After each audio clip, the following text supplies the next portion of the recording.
This is Trish Langsford, as her family likes to remember her, a talented young cricketer who captained the Australian women's under-23 team. And this is what multiple sclerosis did to her, just as her life was taking off.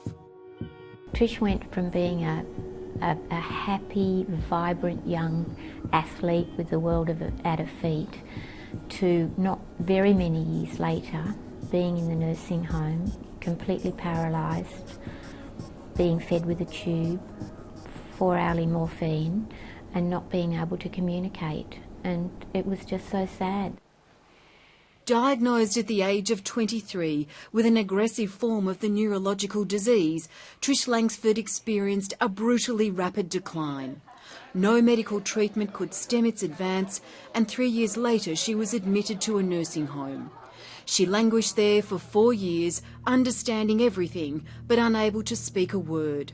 The few highlights were the unwavering love of her family and receiving the True Blue Award for a New South Wales cricketer who played with dedication, excellence and courage. She resigned herself to the fact that she had it and she was going to be positive about it and beat it. But she couldn't beat it, and Trish Langsford died in 2002 at the age of 30, setting her grief-stricken parents on a noble quest.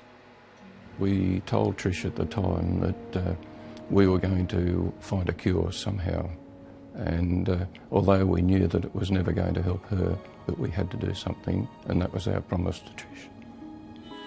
When you watch what Trish went through, and 4.5 years in that nursing home, it was so cruel that we just felt we wanted to save others from going through what Trish went through.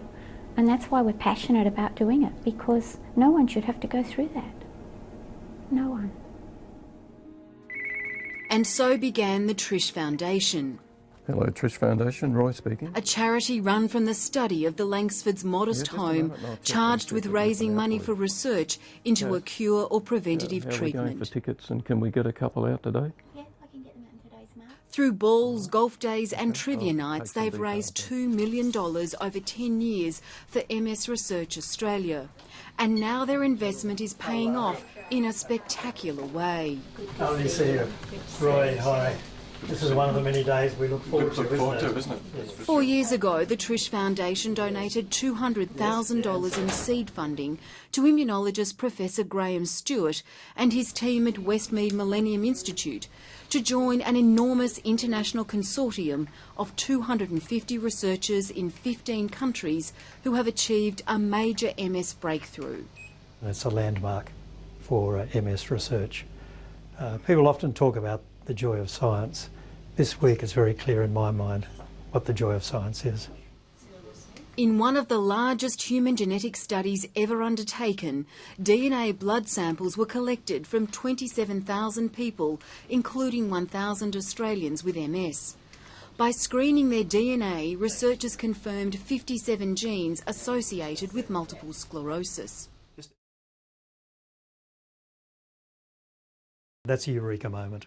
Each one of these genes is a window into what might cause the disease. So we now have a roadmap for scientists around the world to follow. We are moving closer and closer to the cause of MS. With the cause comes the cure. The research was published in the prestigious scientific journal Nature, but Carol and Roy Langsford were among the first to receive the news. I was just over the moon. I was just so thrilled. The remarkable pattern of the genes has confirmed that it's a disease of the immune system and shown that the reason people get MS is due to subtle inherited differences in immune function, which make them more susceptible to environmental triggers.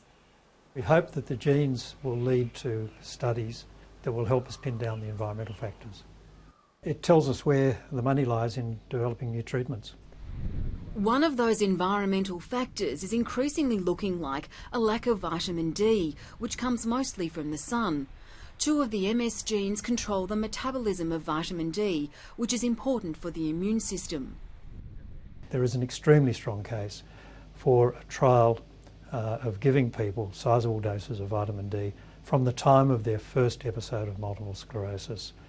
Professor Stewart has dedicated nearly 40 years to gene research, and lately the Langsfords have been an inspiration. They're part of why I get up in the morning and do the things I do.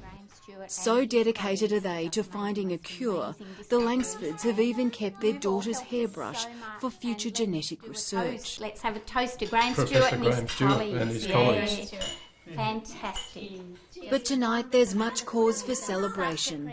There may be a place missing at this family dinner, but a scientific win eases a little the aching loss. If help in this field is contributing to the finding of a cure for MS, then it'll be all worthwhile, and Trisha's life lost to MS won't be wasted.